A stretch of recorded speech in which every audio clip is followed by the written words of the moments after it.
जिसकी आशंका थी, अगले कुछ घंटों में अरब में वो ही होने की आशंका बढ़ गई है, क्योंकि ईरान ने 200 से ज्यादा मिसाइल अटैक से इजराइल को बारूदी चुनौती दी है। अब बारी इजराइल की है। सवाल यह है कि इजराइल का जवाब क्या होगा। दावा तो बहुत बड़ा है कि तेल अवीव ईरान के एटमी सेंटर और ऑयल रिफाइनरी पर बारूद गिराएगा।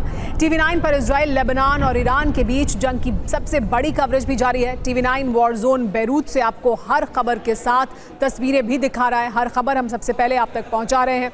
इस वक्त की बड़ी जानकारी है कि इजराइल का बैरूत में बहुत बड़ा हमला हुआ है। दाहिया में हिजबुल्लाह ठिकानों को निशाना बनाया गया है। धमाकों में कई हिजबुल्लाह ठिकाने पूरी तरह से ध्वस्त हो गए हैं। इजराइल के लगातार हिजबुल्लाह के ठिकानों पर हमले जारी हैं।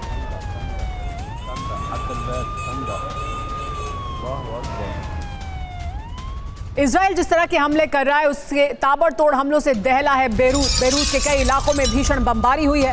बैरूत के हेल्थ अथॉरिटी सेंटर पर भी हमला किया गया है। इस हमले में कई लोगों के मारे जाने की खबर सामने आ रही है। बैरूत में जिस तरह के हमले हो रहे हैं, जगह जगह इजराइल द्वारा हमले किए जा रहे हैं। इसमें जो ये तस्वीरें आप देख रहे हैं, बैरूत के हेल्थ अथॉरिटी सेंटर पर हमला किया गया और हमले में कई लोगों के मारे जाने की भी जानकारी सामने आ रही है।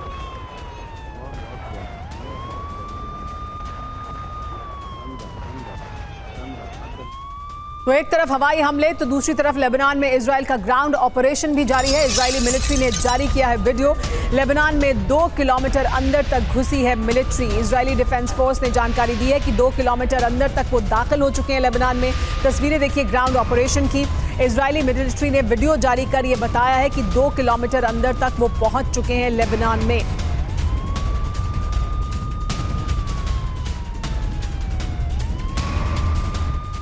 ग्राउंड ऑपरेशन चल रहा है। इजरायली बॉर्डर पर बहुत बड़ी तैयारी हो रही है। टैंक, हेलीकॉप्टर का वहां जमावड़ा है। एयर स्ट्राइक और जमीनी हमले की तैयारी है। तो एक तरफ एयर स्ट्राइक की जा रही है तो वहीं दूसरी तरफ जमीनी हमले की भी तैयारी है। 2 किलोमीटर अंदर तक दाखिल हो चुकी है इजरायली डिफेंस फोर्स। ये इजरायली डिफेंस फोर्स की तरफ से जानकारी दी गई है।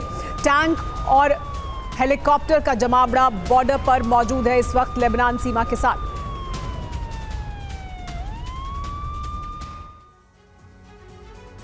ग्राउंड ऑपरेशन जारी है, यानी ग्राउंड ऑपरेशन में आर पार की जंग हो रही है। दक्षिणी लेबनान में ग्राउंड ऑपरेशन इस वक्त इजरायली डिफेंस फोर्स कर रही है। ये ऑपरेशन 4 दिन से जारी है। इजरायली मिलिट्री का दावा है कि वो 2 किलोमीटर अंदर तक घुस चुकी है लेबनान की सीमा के भीतर। कहां तक पहुंची है ये भी आइए आपको बता दें। मरून अल रस गांव तक पहुंच गई है इजरायली डिफेंस फोर्स। लेबनान का दावा यह है कि 400 मीटर अंदर तक घुसी है IDF और फिर वापस लौट गई है। यानी हिजबुल्लाह ये कह रहा है कि जो इजरायली डिफेंस फोर्स दावा कर रही है वो ठीक नहीं है। कहां तक आई थी इजरायली डिफेंस फोर्स, ये बड़ा सवाल है। खिरबैत यारोन आदेसे इलाके तक पहुंची है। बड़ी बात यह है कि इजरायली मिलिट्री और हिजबुल्लाह के बीच भीषण जंग जारी है। इजरायली मिलिट्री को हिजबुल्लाह रोक रहा है। 30 सितंबर की रात से जमीनी हमला जारी है, यानी 4 दिन हो चुके हैं, जमीनी हमला जारी है। हिजबुल्लाह रोक रहा है इजरायली डिफेंस फोर्स को। हिजबुल्लाह का दावा यह है कि 400 मीटर अंदर आई थी फिर वापस चली गई, लेकिन इजरायली डिफेंस फोर्स का दावा बिल्कुल अलग है। युद्ध में ईरान ने इजराइल पर हमला करके सीधे तौर पर इजराइल को चैलेंज किया है। अब इजराइल को सोचना है कि वो खामोश रहता है या फिर ईरान से बदला लेता है। हालांकि बेंजामिन नेतन्याहू ने ऐलान कर दिया है कि ईरान पर ऐसा हमला किया जाएगा जिसके बाद ईरान फिर कभी हमले के बारे में सोच भी नहीं पाएगा। तो क्या इजराइल ईरान के एटमी ठिकानों पर हमले करने वाला है जिससे ईरान में परमाणु जलजला आ जाए और ईरान का संपूर्ण संहार हो जाए? इजराइल पर हमला यानी सीधे सुपर पावर अमेरिका को चुनौती।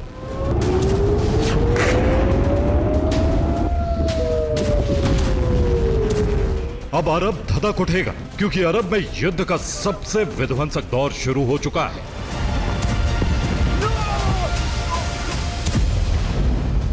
जिस तरह से ईरान ने 200 मिसाइलें दागकर इजराइल को दहलाया है, उसी तरह इजराइल ईरान में तबाही मचाकर बदला जरूर लेगा।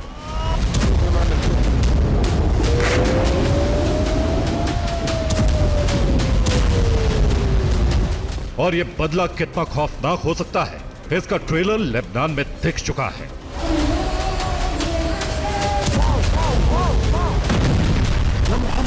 अगर लेबनान में पेजर विस्फोट के बाद इजराइल रॉकेट मिसाइल स्ट्राइक से दहला सकता है, इतने पर इजराइल खामोश नहीं बैठा था। उसके फाइटर जेट ने बंकर बस्टर बम गिराकर बेरूत की कई इमारतों को जमींदोज कर दिया। अब ईरान भी वैसी ही तबाही देखेगा, यानी कभी भी ईरान में बारूदी जलजला आ सकता है।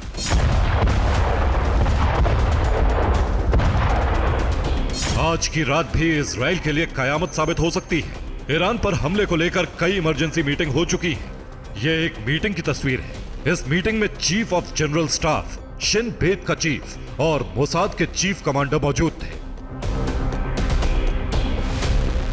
इस मीटिंग में तय हुआ है कि हमला कब और कैसे किया जा सकता है। अब इसकी ब्रीफिंग बेंजामिन नेतन्याहू को दी जाएगी, जिसके बाद हमले का फरमान जारी हो सकता है।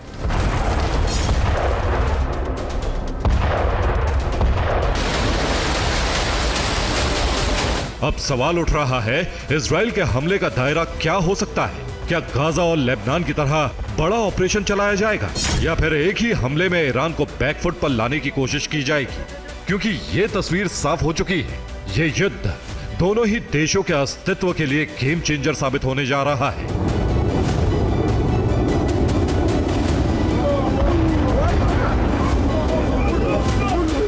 इजराइल ने जो प्लानिंग की है उसके मुताबिक 4 चरण में ईरान पर हमला किया जा सकता है।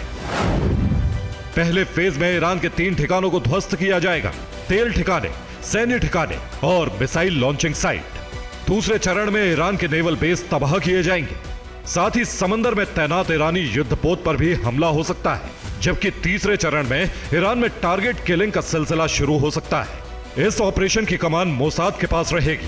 चौथे और आखिरी फेज में ईरान के न्यूक्लियर सेंटर पर भी हमला किया जा सकता है।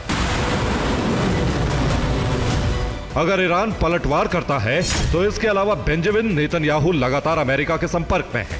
हर स्टेप की जानकारी पेंटागन को दी जा रही है। हो सकता है अमेरिका और इजराइल ईरान के खिलाफ जॉइंट ऑपरेशन भी कर दें।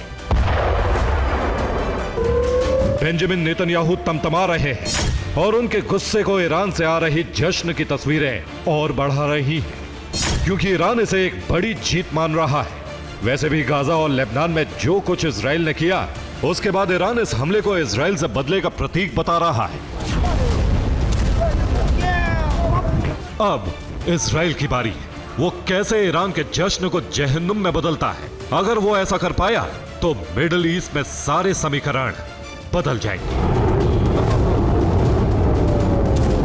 ईरान के इजराइल पर हमले के बाद से ईरानी प्रॉक्सी जश्न मना रहे हैं। उनका जोश हाई है। ईरानी प्रॉक्सी संगठनों को लगने लगा है कि इजराइल की घेराबंदी करके न सिर्फ लेबनान में ग्राउंड ऑपरेशन रोका जा सकता है, बल्कि गाजा में भी युद्ध विराम की स्थिति बनाई जा सकती है। ईरान ने जो ब्लूप्रिंट बनाया है उसके मुताबिक हजारों लड़ाके लेबनान पहुंच रहे हैं और हजारों इजराइल की घेराबंदी करके हमला करने की तैयारी में है। यानी इजराइल एक बड़े संकट में घिर चुका है। ईरान ने इजराइल को दहलाकर युद्ध का एक नया फ्रंट खोल दिया। बेंजामिन की बौखलाहट बढ़ने लगी है, क्योंकि ईरानी प्रॉक्सी के हौसले बुलंद हो रहे हैं। अब हिजबुल्लाह ने फिर से हुंकार भरी है कि इजराइल पर वो बड़ा हमला करके हिजबुल्लाह की मौत का बदला लेकर रहेगा।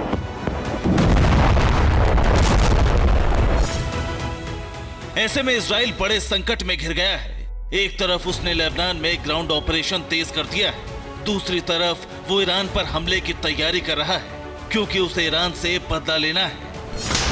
जबकि गाजा में भी हमास लड़ाके हमले को तैयार है। इस बीच लेबनान में हिजबुल्लाह की मदद करने के लिए ईरानी प्रॉक्सी के लड़ाके पहुंच रहे हैं। यमन से 30,000 लड़ाके ईरान, इराक, सीरिया होते हुए लेबनान भेजे जा रहे हैं, जबकि इराक से 35,000 लड़ाके लेबनान पहुंच रहे हैं और सीरिया से 30,000 लड़ाके लेबनान पहुंच चुके हैं। खुद हिजबुल्लाह ने 1 लाख लड़ाकों को इकट्ठा कर लिया है। पीआईजे हमास के 20,000 लड़ाकों को फिर से संगठित करने में जुटा है, जिससे एकजुट होकर इजराइल को दहलाया जा सके।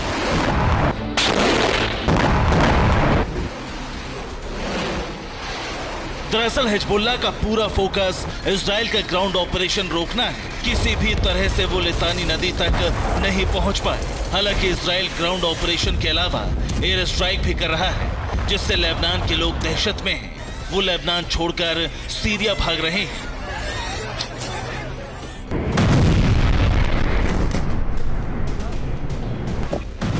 इजराइल बेरूत के अलावा दक्षिणी लेबनान पर हमले कर रहा है, ताकि वहां से लोगों को खाली कर कब्जा कर सके और यहूदी कॉलोनियों का रीसेटलमेंट कर सके। उत्तरी बॉर्डर से लितानी नदी की दूरी करीब 29 किलोमीटर है। ताजा अपडेट के मुताबिक IDF फोर्स उत्तरी बॉर्डर पर पड़ने वाली ब्लू लाइन से 2 किलोमीटर अंदर घुस चुकी है, यानी 2 किलोमीटर तक हिजबुल्ला लड़ाकों का पूरी तरह सफाया कर दिया है। इस तेजी से इजरायली सैनिक अगले 15 दिन में लितानी नदी तक पहुंच सकते हैं, लेकिन हिजबुल्ला की तैयारी को देखते हुए लगता है कि दक्षिणी लेबनान में भयंकर युद्ध हो सकता है, क्योंकि ईरानी प्रॉक्सी गोलन हाइट्स के अलावा गाजा और उत्तरी बॉर्डर पर हमले कर सकती है।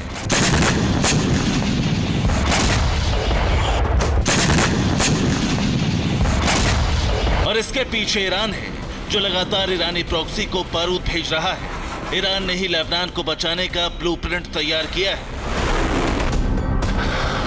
IRGC ने एक टीम तैयार की है जो इजराइल के खिलाफ युद्ध नीति बना रही है, जिसमें IRGC के बड़े कमांडर, बैलिस्टिक मिसाइल विशेषज्ञ, रॉकेट स्ट्राइक एक्सपर्ट है। ये टीम यमन, सीरिया और इराक में है, जहां प्रॉक्सी लड़ाकों को ट्रेनिंग देकर लेबनान भेज रही है। साथ ही ईरान का प्लान है ऑपरेशन ट्रू प्रॉमिस पार्ट 2 में यमन, सीरिया और इराक से इजराइल पर हमले किए जा सके और ईरान लेबनान लगातार हमले करके इजराइल को फंसा सके। समंदर में हूती पश्चिमी देशों के जहाजों पर हमला करके इजराइल अमेरिका की घेराबंदी कर सके। ऐसा होने पर इजराइल को युद्ध विराम और लेबनान में ग्राउंड ऑपरेशन रोकने पर मजबूर होना पड़ सकता है। Bureau report, TV9 Bharatvarsh. Israel में अटैक हुआ ईरान की तरफ से, इसके बाद यूपी के बाराबंकी में चिंता में हैं लोग। बाराबंकी के लोग तेल अवीव में रहते हैं। सायरन सुनते ही तेल अवीव में बंकरों में घुस जाते हैं लोग। उन्होंने बताया नई बस्ती गांव के लोग तेल अवीव में मौजूद हैं और इसकी वजह से यहां बाराबंकी में लोगों को चिंता हो रही है। तेल अवीव से लोगों ने घर वालों को वीडियो कॉल किया और बताया कि वहां दरअसल क्या हो रहा है। तेल अवीव में क्योंकि बंकरों में लोग गए तब जबकि सायरन बजने शुरू हुए ईरान द्वारा किए गए हमले के बाद। अब बाराबंकी में जो लोग हैं वो अपने परिजनों को लेकर चिंतित हैं। सुनिए क्या कह रहे हैं परिवार वाले। अभी यहाँ युद्ध चल रहा, कितने समय पहले आपकी बात हुई थी? 8 दिन 8 दिन। बात कितने समय पहले हुई? बात तो भैया रोजे होता है, रोज बात हुई। रोज होता है बात। क्या कहता है लड़का? का कहता है, कहते हैं कि गोला बंदूक चलता है और का। हाँ, तो ऐसे में चिंता भी हो रही होगी। हम लोग के तो चिंता, जी का बेटा जायु का चिंता नहीं रहता है, चिंता तो रहता है। अच्छा, इजराइल में युद्ध शुरू हो गया, हमला हुआ है, क्या कैसा है लड़का? बातचीत हुई आपकी? हाँ, बातचीत होता है, हरदम फोन करती है। अच्छा, ठीक है। हाँ ठीक है। तो क्या चाहती हैं आप? अरे चाहते हैं कि अपन सब कोई आएंगे तो उसके साथ में आएंगे, 10 हैं तो उनके आएंगे तो साथे में आएंगे। तो परिजन क्या कह रहे हैं और वो किस तरह से चिंतित हैं ये हमने आपको बताया। हमारे साथ बाराबंकी के रहने वाले देवेश सिंह तेल अवीव से जुड़ गए हैं। तेल अवीव से भारती चंचल सिंह भी हमारे साथ मौजूद हैं और तेल अवीव से ही जितेंद्र भी हमारे साथ मौजूद हैं। इनके परिजन यहाँ चिंतित हैं, लेकिन सबसे पहले तो हमारे साथ तेल अवीव से मौजूद हैं देवेश सिंह। देवेश, हमने आपके परिवार की तरफ से आप लोगों के जो परिजन हैं वो किस तरह से चिंतित हैं वो तो दिखाया ही, लेकिन हम भी जानना चाहते हैं आपसे कि इस वक्त किस तरह के हालात हैं तेल अवीव में। आप कहां पर हैं इस समय? मैम हम हैं तेल अवीव के एक शहर है बतियाम। मैं अभी वहां पर हूँ। अभी इधर तो माहौल अभी बन रहा है लड़ाई की, जैसे कि कभी कभी सायरन बजता है, रात में बजता है, दिन में भी बजता है, तो हम लोगों को सेफ एरिया में जाना पड़ता है। बंकर, हर बिल्डिंग के नीचे एक बंकर सेफ एरिया बना रहता है, हम लोग उधर चले जाते हैं।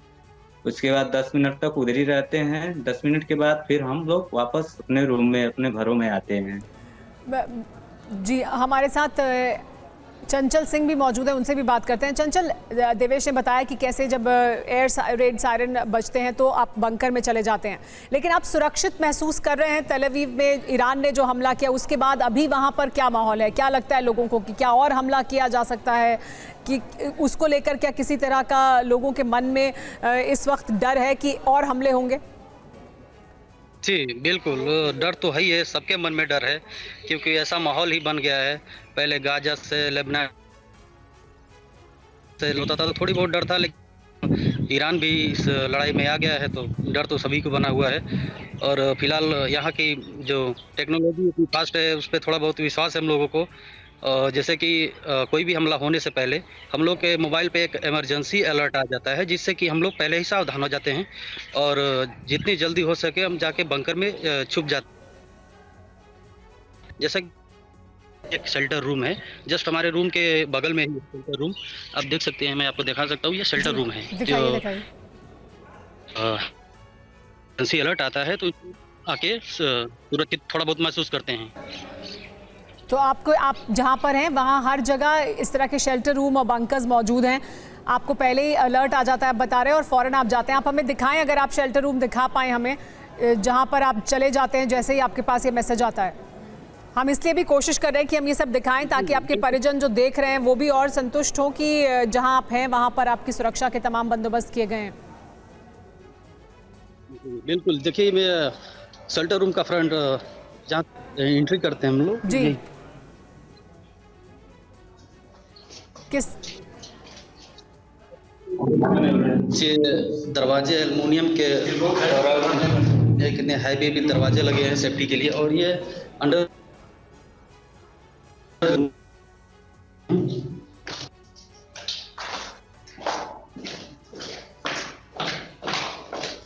ये नीचे बना हुआ है, जहाँ आप रहते हैं उस इमारत के नीचे बना है। ये हाँ, इसके और यहाँ पर अगर आपको कुछ समय रहना पड़े तो उसके लिए, जहाँ रहते हैं उसके लिए आपने यहाँ पर जरूरी सामान वगैरह भी मौजूद रहता है आपके लिए, अगर आपको कुछ व्यवस्था समय... यहाँ पे व्यवस्था है जी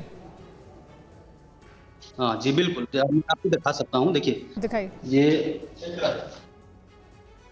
रखी हुई है और ये चाय पीने के लिए बना के, बाकी सब, और सोने के लिए भी व्यवस्था बना के रखा है। इमरजेंसी 24 घंटा या 10 घंटा जैसे भी मतलब माहौल होगा, माहौल के हिसाब से सब होता है। ये दूसरा रूम है हमारा शेल्टर रूम का, देख सकते हैं। बच्चे के लिए सब है, ये बच्चों के लिए भी है, सबके लिए अलग अलग से मतलब व्यवस्थाएं सब बनाई रखी हुई हैं। और ये हमारे जी ये हैं लखनऊ, सभी लोग साथ में हम लोग रहते हैं। डर तो से लगा ही रहता है, क्या करें, अब पैसे के लिए कुछ करना पड़ता है। जी हाँ, जाहिर सी बात है, आप एक अगर इस तरह के युद्ध जैसे माहौल बना हुआ है तो डर ज़रूर होगा। हमारे साथ तल अवीव से जितेंद्र भी मौजूद हैं। जितेंद्र, हमें दिखाया, हमारे साथ चंचल सिंह मौजूद हैं, उन्होंने कि किस तरह के शेल्टर रूम्स हैं, किस तरह के रूम्स हैं जिनमें आप चले जाते हैं, बेसमेंट में जो बनाए गए हैं, जहाँ पर जब एयर रेड सायरन बजते हैं तब जाते हैं। लेकिन अभी इससे कुछ समय पहले तक भी लगातार इजराइल की तरफ से भी हमले किए जा रहे थे, गाज़ा पर या लेबनान पर। ईरान ने जो हमला किया उसके बाद क्या किसी तरह का माहौल में आप तब्दीली देख रहे हैं, क्या कोई बदलाव है? क्योंकि ऐसा क्या लगता है कि ईरान अगर रहेगा या ईरान की तरफ से हमला होगा तो ज़्यादा उसको लेकर थोड़ा संशय है मन में। जी मैम, जो ईरान हमला करता है तो ईरान देखिए यहाँ से बहुत दूरी पे है, गाजा लेबनान है थोड़ी नजदीकी में है। अगर जो गाजा और लेबनान के पास में होता ईरान तो ज्यादा दिक्कत कर देता। अब 2000 किलोमीटर से वहां से मिसाइल छोड़ रहा है तब जाके इजराइल में गिर रहा है, तो इससे थोड़ी चिंतित है कि अगर फिर ऐसा करेगा, रात बिरात जैसे हम रात में सोए हैं 12-1 बजे, उसके बाद छोड़ेगा तो फिर किसी की नींद खुले किसी की ना खुले, रूम में सोया रहे, यही दिक्कत है बस, और कोई नहीं। जी, लेकिन ये कहा जाता है और अभी तक हम देखते भी रहे हैं कि इजराइल का जो डिफेंस सिस्टम है, एयर डिफेंस सिस्टम, वो बहुत प्रभावी है। जो भी मिसाइलें उनकी तरफ दागी जाती हैं वो ज़्यादातर उनको निष्क्रिय कर देते हैं, वो टारगेट तक नहीं पहुंचती हैं, और उन्होंने बहुत इफेक्टिव सिस्टम भी बना रखा है। तो उससे आपको थोड़ी तसल्ली मिलती है कि जो एयर डिफेंस सिस्टम है, आयरन डोम वगैरह, वो सब अच्छे से काम करता है और उसकी वजह से दिक्कत नहीं होती। क्या उससे तसल्ली है थोड़ी आपको? जी मैम, इसीलिए इजराइल पे हमको भरोसा है कि इजराइल में अगर जो उधर से 200 चाहे 300 बम छोड़े, मिसाइल छोड़े, तो 1-2 तो कहीं गिर जाए मुश्किल है, बाकी तो सबको मतलब फ्यूज कर देता है ऊपर ही, इसीलिए हमको इजराइल पे भरोसा है। तो आप अभी वहीं रहेंगे ना? अभी आपको कोई इतनी चिंता तो नहीं है कि आप वहां से वापस आए या कुछ? नहीं मैम, अभी इतना चिंता नहीं है, क्योंकि अभी हमने वैसा माहौल देखा नहीं है, क्योंकि जब देखा है तो जो मिसाइलें आ रही हैं ऊपर, उसको ऊपर ही डिफ्यूज कर दे रहा है, बाकी नीचे गिरते हुए एक भी नहीं देखे हम। नीचे जब गिरेगा देखेंगे तब थोड़ी मन में दिक्कत होगी, बस और कोई नहीं। जी बहुत शुक्रिया आप तीनों का हमसे बात करने के लिए। लेबनान के बैरूत पहुंचा है TV9 भारतवर्ष, जहां आज सुबह हमला हुआ। वहां से TV9 भारतवर्ष की रिपोर्ट हम आपको दिखाने जा रहे हैं। बैरूत में आज भी इजराइल का हवाई हमला हुआ है। लगातार हवाई हमले हो रहे हैं और ग्राउंड ऑपरेशन चल रहा है। हमले वाली जगह से सुमित चौधरी की ग्राउंड रिपोर्ट देखिए। हिजबुल्लाह के गढ़ में से ये जांबाज रिपोर्टिंग TV9 भारतवर्ष की।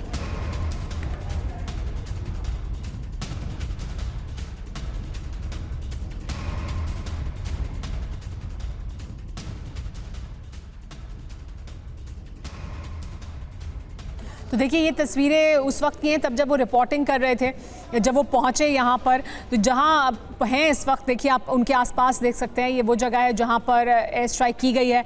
लगातार किस तरह से एयर स्ट्राइक कर कर पूरे इलाके में हर तरफ मलबा दिखाई दे रहा है, हर तरफ आग की लपटें उठती हुई दिखाई दे रही हैं। वो हम आपको आइए जो सुमित की रिपोर्टिंग है, जो रिपोर्ट उन्होंने वहाँ से फाइल की है, वो आइए आपको दिखाते हैं।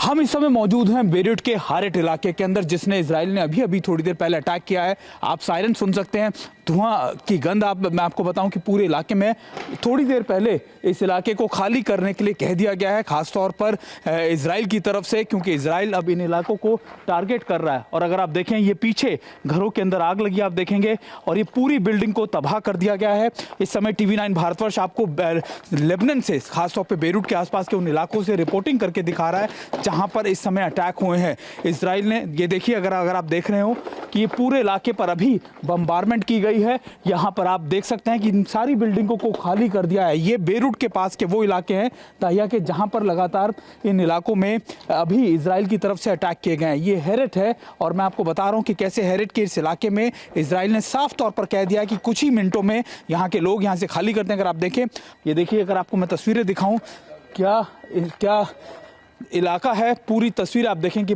सारी की सारी जो शॉप्स हैं वो बर्बाद हो चुकी हैं। लोग यहाँ से खाली करके इन इलाकों को जा चुके हैं। और ये देखिए, दूसरी चीज़ें मैं आपको दिखा रहा हूँ कि लोग यहाँ पर जो है everybody flew from this area, nobody is there okay. और मैं आपको दिखाने की कोशिश कर रहा हूँ। देखिए, अलार्म बज रहे हैं यहाँ पर। मैं और मेरे कैमरा पर्सन निशांत इस समय यहाँ मौजूद हैं। और ये देखिए, अभी हालांकि जो हालत है, आलम है यहाँ पर, वो आप देख सकते हैं। ये बेरूत के इलाका है जहाँ पर अभी रात में और सुबह भी अटैक किए गए हैं। चलिए, मैं और मेरे कैमरा पर्सन आपको और भी तस्वीरें दिखा रहे हैं। TV9 भारतवर्ष आपको अकेला ऐसा चैनल है जो इस समय बेरूत के इन इलाकों में, या फिर आप कह सकते हैं लेबनान के इन इलाकों में आपको ये तस्वीरें दिखा रहे हैं। देखिए, पूरी इलाका, पूरी बिल्डिंग जमींदोज हो चुके हैं। निशांत आइए, और ये तस्वीरें इस समय बेरूत की, जहाँ पर आप ये देखेंगे कि इजराइल के अटैक किस तरीके से किए गए हैं। और देखिए, अभी हालांकि इजराइल ने तरफ देखिए, ये सारों घरों पर अटैक हुए हैं। वो देखिए धुआं, और वो है अभी यहाँ की तस्वीरें। और कहा जा रहा है कि इजराइल की तरफ से थोड़ी देर में यहाँ पे बड़े अटैक इनिशिएट किए जाएंगे। इजराइल की तरफ से कहा गया है कि इन इलाकों को खाली कर दिया जाए, क्योंकि इजराइल अब से थोड़ी देर बाद इन इलाकों को अटैक करने वाला है। इस बीच लेबनान के बका में IDF ने बमबारी की है। एयर स्ट्राइक से बका में बड़ी तबाही हुई है। भीषण बमबारी में 7 इमारतें जमींदोज हो गई हैं।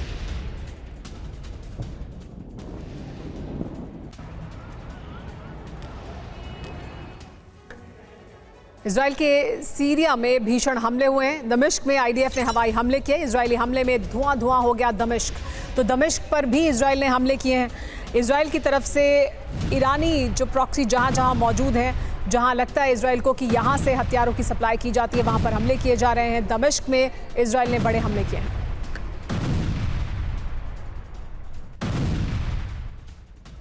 सीरिया में एक और हमले का वीडियो भी सामने आया है। एक साथ कई इमारतों को निशाना बनाया गया। IDF द्वारा ईरान समर्थित विद्रोही गुट पर अटैक किया गया।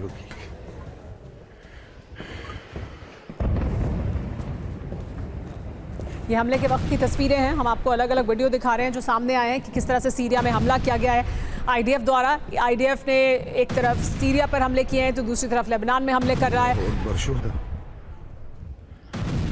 लेकिन इस बीच खाड़ी के कई देशों ने लेबनान को समर्थन दिया है। कहा है कि हम लेबनान के साथ हैं। खाड़ी के देशों की तरफ से कहा गया। खाड़ी के 6 देशों ने हमास और लेबनान को अपना समर्थन दिया है। कतर के दोहा में हुई मीटिंग में यह बड़ा फैसला लिया गया है। अंतर्राष्ट्रीय समुदाय तुरंत बीच बचाव करे, कहा गया। दोहा में बैठक हुई जिसमें 6 देशों ने समर्थन दिया है हमास को और लेबनान को। साथ ही ये अपील भी की है कि अंतर्राष्ट्रीय समुदाय को तुरंत बीच बचाव करना चाहिए।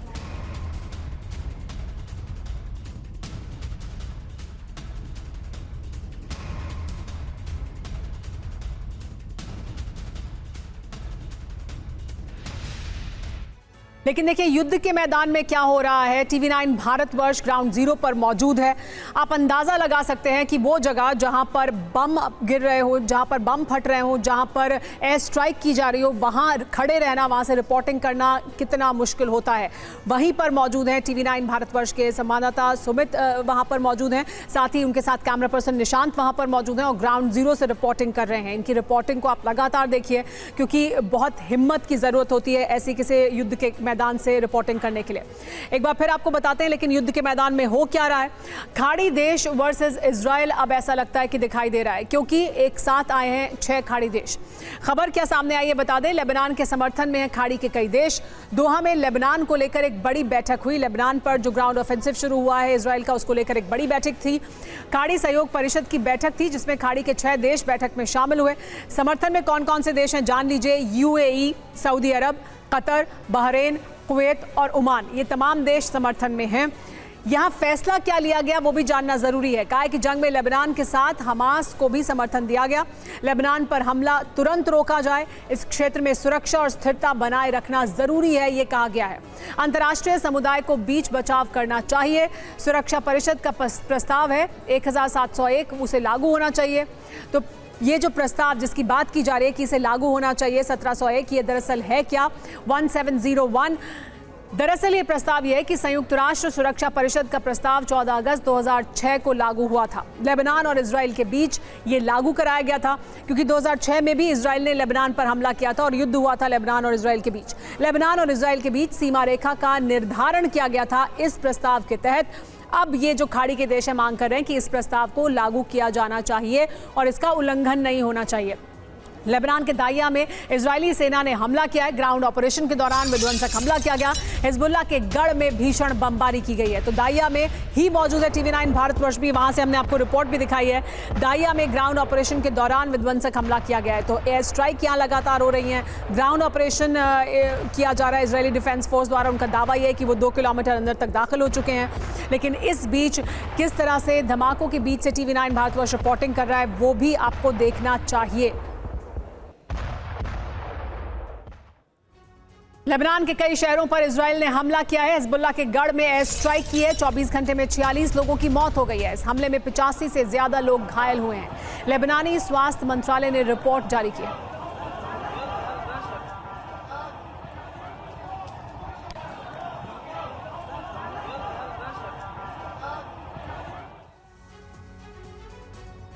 TV9 भारतवर्ष पर युद्ध की आप रिपोर्टिंग भी लगातार देख रहे हैं, हर खबर भी सबसे पहले आप देख रहे हैं। लेकिन एक और बड़ी खबर, राजनीतिक खबर जो देश से सामने आ रही है वो ये कि एक बार फिर कांग्रेस में लौटे हैं अशोक तंवर। बीजेपी छोड़कर कांग्रेस में उन्होंने वापसी की है। राहुल की मौजूदगी में कांग्रेस में शामिल हुए। कांग्रेस पार्टी छोड़कर बीजेपी में शामिल हो गए थे लोकसभा चुनाव से पहले और उसके बाद अब एक बार फिर वापसी कर ली है उन्होंने। बीजेपी छोड़कर फिर कांग्रेस में आ गए हैं। राहुल गांधी की मौजूदगी में कांग्रेस में शामिल हुए हैं अशोक तंवर। राहुल गांधी की आज रैली थी। राहुल गांधी की देखिए मौजूदगी में ये तस्वीरें देखिए और क्या बातचीत हुई वो भी देखिए। हमारे बीच में पूर्व सांसद अशोक तंवर जी आज अपने घर में वापस आ गए हैं। आज उनकी घर वापसी हो रही है। राहुल गांधी जी उनका कांग्रेस परिवार के अंदर स्वागत कर रहे हैं और आज का ऐतिहासिक दिन, महेंद्रगढ़ की ऐतिहासिक धरती इस चीज की गवाह बनी है और ऐतिहासिक जीत आज से आपके यहाँ से हरियाणा के अंदर होगी। कांग्रेस आ रही है, बीजेपी जा रही है। हमारे बीच में पूर्व सांसद अशोक तंवर जी आज अपने घर में वापस आ गए हैं। हमारे साथ कुमार विक्रांत जुड़ गए हैं। कुमार विक्रांत, जनवरी में ही बीजेपी में शामिल हुए थे और अब एक बार फिर उन्होंने वापसी कर ली है। तब बहुत से उन्होंने आरोप लगाए थे और बाहर गए थे। अब वापसी के लिए क्या कोई कारण बताया कि वापसी क्यों हो रही है? तुम्हारा मैं अशोक तंवर का इतिहास बताऊं तो वो यूथ कांग्रेस के NSUI के अध्यक्ष रहे, उसके बाद राहुल गांधी के करीबी रहे, सिरसा से एक बार सांसद चुने गए, राहुल गांधी के कहने पर उनको टिकट मिली। फिर 2019 में भूपेंद्र सिंह हुड्डा के साथ उनका विवाद रहा जब वो हरियाणा कांग्रेस के प्रदेश अध्यक्ष थे, जिसके बाद उन्होंने पार्टी छोड़ी। कुछ दिन बाद उन्होंने तृणमूल कांग्रेस को ज्वाइन किया, ममता बनर्जी की पार्टी को। उसके बाद उन्होंने आम आदमी पार्टी को ज्वाइन किया, उसके बाद उन्होंने भारतीय जनता पार्टी को ज्वाइन किया और 2024 के चुनाव में सिरसा से उन्होंने कुमारी शैलजा के सामने लोकसभा का चुनाव लड़ा, जिसमें वो हार गए। आज जैसा कि मैंने बताया कि कुछ देर पहले आज सुबह कुमारी शैलजा से सोनिया गांधी की, राहुल गांधी की मुलाकात हुई, जिसमें इसी बात पर चर्चा हुई कि अशोक तंवर जो सिरसा से हारे हैं उनको शामिल कराया जाए कांग्रेस पार्टी में कि नहीं। कराया जाने पर जब शैलजा ने हामी भर दी तो महेंद्रगढ़ में अशोक तंवर की कांग्रेस में घर वापसी हुई। दिलचस्प बात यह है कि सूत्र ये भी बता रहे हैं कि कुछ देर पहले तक, तकरीबन 1-1.5 घंटे पहले तक अशोक तंवर बीजेपी की किसी रैली में हिस्सा ले रहे थे। ये आप देख सकते हैं हरियाणा के चुनाव खत्म होते होते कैसी कैसी तस्वीरें सियासत की सामने आ रही हैं। जी हाँ, लेकिन कुमार विक्रांत, अशोक तंवर को करीबी माना जाता था राहुल गांधी का, और तब जब वो बाहर गए थे तब ये लगातार बात हो रही थी कि देखिए राहुल गांधी के जो करीबी हैं या जो युवा नेताओं के तौर पर जिनको आगे बढ़ाया गया था वो कांग्रेस छोड़कर जा रहे हैं। जी बिल्कुल, लेकिन भूपेंद्र सिंह हुड्डा कांग्रेस का एक बड़ा चेहरा है हरियाणा में और उनके साथ विवाद बहुत ज्यादा हो गया था अशोक तंवर का। आपको याद होगा राहुल गांधी की खास यात्रा जब दिल्ली पहुंच रही थी तब भैरव मंदिर के पास हुड्डा समर्थकों से हाथापाई हुई थी, काफी पिटाई हो गई थी अशोक तंवर की और वो RML अस्पताल में उनको भर्ती होना पड़ा था। राहुल गांधी उनको देखने गए थे। उसके बाद जब टिकट का बंटवारा हुआ और हमेशा की तरह हुड्डा का दबदबा रहा, प्रदेश अध्यक्ष थे उस वक्त अशोक तंवर, उनकी नहीं चली, तो इसके बाद उन्होंने काफी नाराजगी जताते हुए, काफी अपशब्द बोलते हुए कांग्रेस पार्टी छोड़ दी थी। और जैसा मैंने कहा कि कांग्रेस छोड़कर तृणमूल कांग्रेस, आम आदमी पार्टी, भारतीय जनता पार्टी और अब एक बार फिर कांग्रेस में वापसी हुई अशोक तंवर की हमारे साथ मौजूदगी में। जी हमारे साथ मोहित भी जुड़ गए हैं, उनका भी सीधे रुख कर लेते हैं। मोहित, हरियाणा की राजनीति में ने और देश की राजनीति को हरियाणा ने एक जो सेंटेंस है वो दिया है, आया राम गया राम की राजनीति वहां होती रही है हमेशा से। अब कुछ घंटे पहले तक बीजेपी की रैली में मौजूद थे और अब राहुल गांधी की रैली में आकर कांग्रेस पार्टी में शामिल हो गए। जी बिल्कुल, देखिए बड़ा उलटफेर हुआ है हरियाणा की राजनीति में और सबसे बड़ी बात यह है कि बीजेपी में बतौर दलित चेहरे उनको प्रोजेक्ट किया जा रहा था। सिरसा में जो लोकसभा का पिछला जो चुनाव हुआ है उसमें कुमारी शैलजा के खिलाफ चुनाव लड़ाया गया, हालांकि अशोक तंवर हार गए वहां से, लेकिन बीजेपी के लिए भी एक बड़ा झटका माना जा रहा है क्योंकि दलित चेहरा एक बड़ा बीजेपी ढूंढ रही है हरियाणा में और उसी चेहरे को प्रोजेक्ट करते हुए अशोक तंवर को पार्टी में शामिल करवाया गया था। लेकिन अब अशोक तंवर एक बार फिर से बीजेपी को छोड़कर कांग्रेस में वापस चले गए हैं, तो ये एक बीजेपी के लिए भी बड़ा झटका माना जा रहा है। और आप बिल्कुल सही कह रहे हैं कि आया राम गया राम की राजनीति जो हरियाणा में होती रही है उसका एक उचित उदाहरण है अशोक तंवर। वो कांग्रेस छोड़कर पहले तृणमूल कांग्रेस में गए, तृणमूल कांग्रेस को हरियाणा में खड़ा करने का प्रयास किया, फिर आम आदमी पार्टी में गए और उसके बाद बीजेपी में आ गए थे और बीजेपी से चुनाव लड़ा, लोकसभा का हार गए और अब एक बार फिर से वो कांग्रेस। मोहित, अभी फिलहाल जब शामिल हो रहे हैं, चुनाव लड़ा, हार गए, लेकिन अब और करीबी माने जाते थे राहुल गांधी के, उसके बावजूद छोड़कर गए थे क्योंकि तब भी यही था कि जो ओल्ड गार्ड है उसका वर्चस्व है और जो युवा हैं उनको जगह नहीं मिल रही है, ये तमाम बातें कही गई, ये तमाम आरोप लगे और छोड़कर गए। तो अभी जब शामिल हो रहे हैं तब उसके पीछे क्या वजह प्रमुख आपको उस इलाके में और हरियाणा में दिखाई दे रहे हैं? देखिए, सबसे बड़ी बात ये लग रही है कि अशोक तंवर कहीं ना कहीं खुद को बीजेपी में साइडलाइन मान रहे थे। कई बड़े राजनीतिक कार्यक्रमों में उनको वहां पर मंच पर जगह नहीं मिली थी। हो सकता है उनको लग रहा हो कि उनको वो उचित सम्मान नहीं मिला है जो कि मिलना चाहिए था बीजेपी के अंदर। लेकिन अब ये एक बड़ा सवाल ये है कि किन शर्तों पर, किस आधार पर वो कांग्रेस में शामिल गए हैं, क्योंकि इस वक्त कांग्रेस में हरियाणा में हुड्डा गुट का पूरा दबदबा है। हुड्डा खेमे के साथ अशोक तंवर की बनती नहीं है, तो ऐसे में किन शर्तों पर, किस वजह से वो कांग्रेस में वापस गए हैं, ये एक देखने वाली बात होगी। लेकिन राहुल गांधी ने खुद उनको कांग्रेस में शामिल करवाया, एक बार कांग्रेस में घर वापसी करवाई है, तो इसके भी काफी मायने हैं कि उनको एक उचित सम्मान देने का प्रयास किया गया है। जी मोहित, बहुत शुक्रिया आपका। कुमार विक्रांत भी हमारे साथ जुड़े हुए थे, बहुत शुक्रिया उनका भी।